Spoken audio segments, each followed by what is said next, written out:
Dad, I'm done with today's cleaning. I called out to my father at the register from the storefront. Good job. Be careful on your way. I'm off. With my backpack on, I waved to my dad. This was my morning routine when I was little. The dazzling morning sun and my father's smile. I can still remember it vividly. My name is Kevin Smith. My father ran a stationery store. My job was to clean the storefront every morning, and I think it started when I was in 3rd grade. This routine continued until I became a high school student. Now, I am 62 years old. I've aged quite a bit. Both my parents have passed away, and my kids are grown and independent. Now I live with my wife. I've always been a quiet type, but I've been told I'd become even more gentle and reserved with age. Life with you is so peaceful. My wife once said while we were having coffee together. However, there was one man I could never get along with. Whenever I was with him, I felt uneasy. His name was John. We met in elementary school. John was always a prominent figure. He would brag about his father, who was an executive at a famous company. He wore expensive clothes and had a private tutor for his studies. He always boasted about how privileged he was. On the other hand, I was just an ordinary student who didn't stand out in class. I became aware of John in 5th grade during an open school day. Actually, it was from this time that John started to hold a grudge against me. The assignment was a typical one, to write about our future dreams. I didn't have any grand dreams. I just vaguely thought I would take over my father's store. So, I wrote about my daily routine in my essay. At home or the store, especially keep the entrance clean. If you always keep it ready to welcome good people and good luck, happiness will come to you. My father would say this almost like a mantra. That's how my morning cleaning routine started. Additionally, my father believed that stationery is a tool to accumulate knowledge and experience. As the son of a stationery store owner, he taught me diligently. In reality, it was just because the store was often empty and he had time. Thanks to this, I also did well in school. When I wrote about this fact in a way that adults would appreciate, my teacher praised me highly. It was the only time I ever received applause as someone who usually didn't stand out. However, John didn't like it. For someone who was always bragging about his father, it was unthinkable that my ordinary father would be praised. The next day, John's harassment began.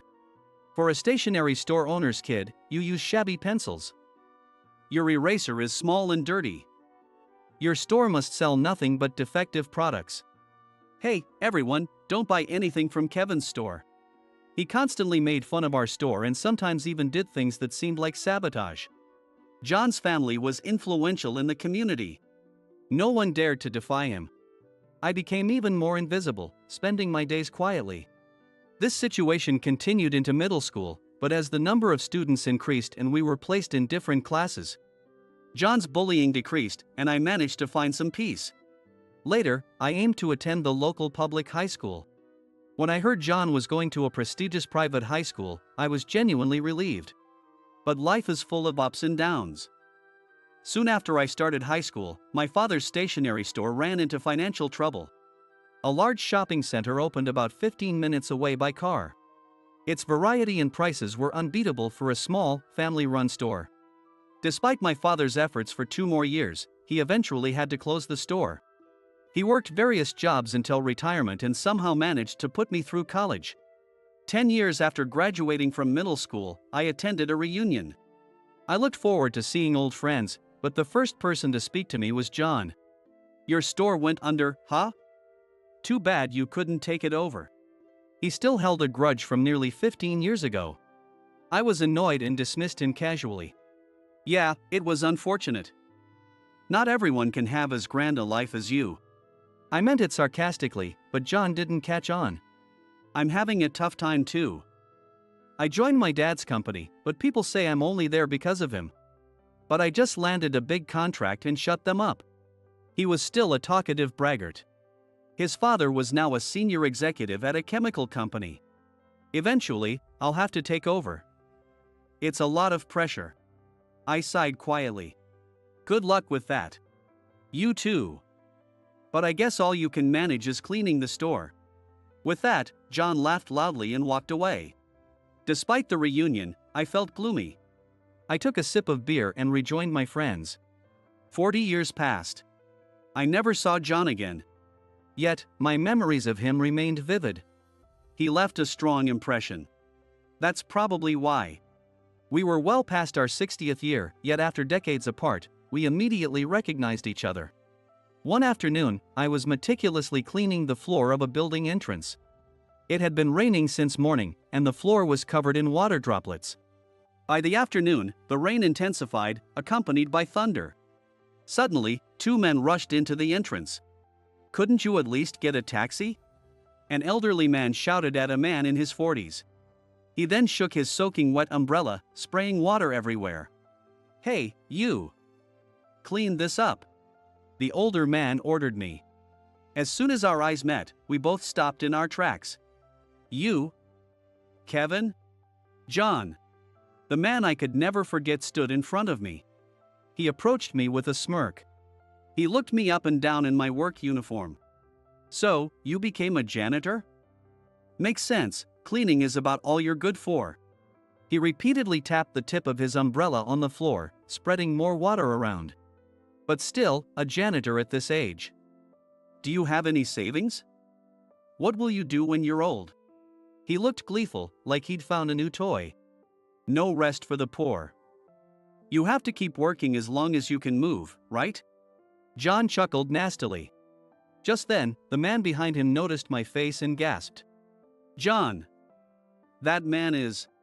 The man looked pale. But John didn't notice. "Huh? This guy? He's my classmate from way back. He used to use shabby pencils despite his family owning a stationery store. His store went under because they had no customers." "No, that's not it." The man's face was covered in cold sweat. I smiled politely at the man. "Let's meet again." Then I wiped the floor John had wet and walked away. "Well, good luck to you. I have an important business meeting now, unlike you." As I glanced back, I saw John laughing, while his subordinate had a serious expression on his face. 10 minutes later, I changed into a suit and entered the large conference room on the upper floor of the building. Guided by my secretary, Hannah, I took my seat, surrounded by employees who greeted me. I've always said I don't like formalities. Relax. They smiled and their expressions softened. Let's get started. At my signal, an employee at the door moved. He soon brought in our business meeting counterparts. Thank you for your time today. My name is Michael, and this is our manager, John. It was the man who turned pale upon seeing my face at the entrance earlier. Michael glanced around at the employees, and when he spotted me, he straightened his back again. I deeply apologize for earlier. John finally realized my presence. Huh? Wait, Kevin? John. This is Executive Vice President Smith. Michael whispered urgently to John. What? EVP? Kevin? Yes, Executive Vice President Smith. Michael's voice rose. I spoke deliberately and slowly. Nice to see you again. No way. You're really Kevin? John's reaction caused a stir among my employees. Yes, he's my elementary school classmate. I told them, calming the room. With that, John finally understood exactly who I was. You're a janitor? That was more of a good luck ritual. I always do it before a new deal, hoping for a good connection. I hope today's meeting doesn't turn out to be a bad one. John's face turned pale. Well, what now? I pondered silently. Unable to take over my father's store, I joined a major stationery manufacturer after college. It's a company everyone would recognize by name. My childhood knowledge of stationery must have helped me get in. Initially, I was assigned to the planning department, working on various collaborations aimed at children. However, children's products lost their appeal quickly and didn't do well. Eventually, I shifted my focus to high-end and high-quality stationery for adults, aiming to create products that would be status symbols like old-fashioned fountain pens. The stationery is luxurious yet user-friendly. I had confidence in that plan. But I was also anxious, so the day before my presentation, I cleaned my desk in the shared areas of the planning department before heading home. The presentation was well received, and the product became a smash hit after its release. Stationery is a tool to accumulate knowledge and experience. If you always keep it ready to welcome good people and good luck, happiness will come to you. My father's words echoed in my mind. This success led to my promotion. Continuing the habit of cleaning the office before presentations or important events earned me a reputation for meticulousness. And I was eventually noticed by the quality control department head. Ensuring the quality of products and their production environment suited me well. By the time I turned 60, I had risen to executive vice president in charge of quality control. Since then, whenever an important meeting or negotiation was coming up, I would discreetly change into work clothes and clean the entrance. At first, people found it odd that an EVP would do such a thing, but now it's a tradition no one questions. Today's meeting was about a new gel ink for pens developed by a major chemical company, which I was looking forward to. But I was surprised when I saw the company's name. John's Company.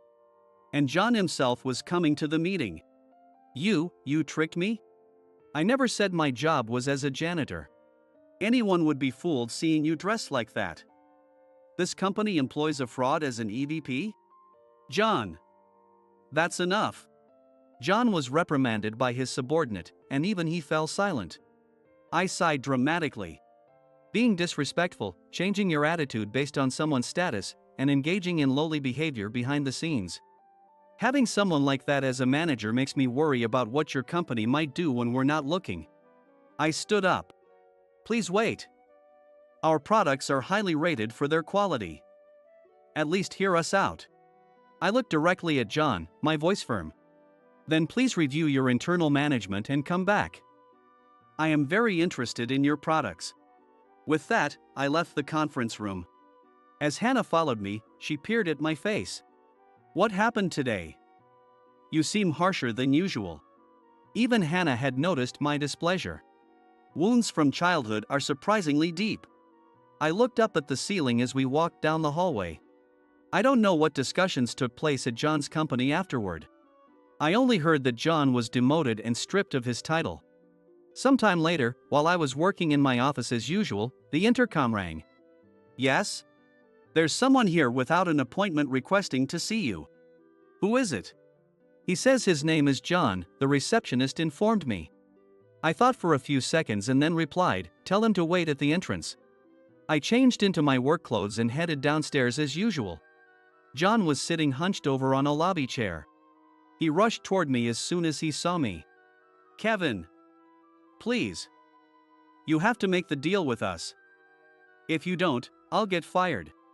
Irritated by his lack of an apology, I motioned for him to follow me. Come with me. I led him to the janitor's room and handed him a new uniform and a mop. First, clean the floor you dirted. But it's already clean. That's not the point. It's about the principle. Reluctantly, he changed clothes and headed back to the entrance. Just try cleaning the floor from one end to the other without thinking about anything else. Though he looked annoyed, he started mopping silently. I joined him in cleaning. After a while, John began to talk about the past. Your dad was a good man. Mine was strict. John was expected to excel in everything, grades, sports and writing. When you got praised for that essay, not just you but your dad too, my dad hated it. Before, he was compared to many classmates, but then it became don't lose to Kevin. John's stress turned into harassment towards me. When we went to different high schools, I was relieved. I was surprised to learn that John felt the same way I did. He went to college aiming to be a researcher. But his arrogant personality led to him being disliked by professors and failing to get into graduate school. The job search he started abruptly was haphazard, and he struggled to get hired. Eventually, with his parents' help, he got a job at his current company. However, it seems he was viewed with disdain for getting in through connections. Even after my father was gone, I sometimes heard his voice. I was always being pushed by something. He had been obsessed with climbing the corporate ladder to surpass his father. But he never got past being a manager. He knew he was not well liked in the company. When I saw you in the center of the conference room, something snapped inside me. I lost all motivation. But I also stopped hearing my father's voice. John seemed somewhat relieved. By the time we finished talking, we had cleaned the floor twice over. Looking at the now gleaming floor, John smiled with satisfaction. Working out isn't so bad once in a while. We have a janitor position open if you're interested. You're joking, right? After more than 50 years. I saw John's genuine smile for the first time. John changed back into his suit and said, "I'm leaving for today," before walking away. Back in my office, I spoke to Hannah.